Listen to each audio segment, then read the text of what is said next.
Hi friends, today కూర పచ్చినత్తల పులుసు. First fan పెట్టుకుని ఉల్లిపాయలు పచ్చిమిరపకాయలు వేగించుకోవాలి. వేగించుకున్నాక మసాలాకి ఉల్లిపాయలు టమోటాలు వేసి దంచుకోవాలి. దంచుకున్నాక 2 లాలి మొగ్గలు వేసి దంచుకోవాలి. ఇది మసాలా అయిపోయాక పక్కకు పెట్టుకోవాలి. పక్కకు పెట్టుకున్నాక ఆనియన్స్ వేగాక అల్లం వెల్లుల్లి పేస్ట్ వేసి వేయించుకోవాలి. మనం పక్కకు పెట్టుకున్న మసాలా కూడా వేసి వేగించుకోవాలి. వేగాక పసుపు, కారం, ఉప్పు, చికెన్ మసాలా వేసి బాగా కలుపుకోవాలి.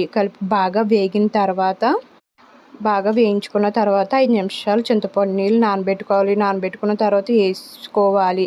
ఆ నీళ్ళు ఇందులో పోసుకున్నాక ఆ వాటర్ బాగా మరగాలి. మూత పెట్టుకొని మరిగించాక మూత తీసేసి మనం మరిగాక పచ్చినత్తల్లో వేసుకోవాలి. వేసుకున్నాక 5 నిమిషాలు ఉంచి అటు ఇటు కలిపి మళ్ళీ మూత పెట్టాలి. మూత పెట్టాక 10 నిమిషాలు ఉంచాక ఉడికాక తీసి అటు ఇటు లైట్గా కలుపుకోవాలి. కలుపుకున్నాక ఇప్పుడు కొత్తిమీర వేసుకొని 5 నిమిషాలు ఉడికించుకోవాలి. ఇప్పుడు ఉడికాక కట్టేసుకోవడమే ఫ్రెండ్స్. వేడి వేడి అన్నంలో పచ్చినత్తల పులుసు వేసుకొని తింటే ఉంటుంది. మరి మీకు నచ్చితే లైక్ చేయండి, కామెంట్ చేయండి, షేర్ మీ ఫ్రెండ్స్, లైక్ మీ ఫ్రెండ్స్.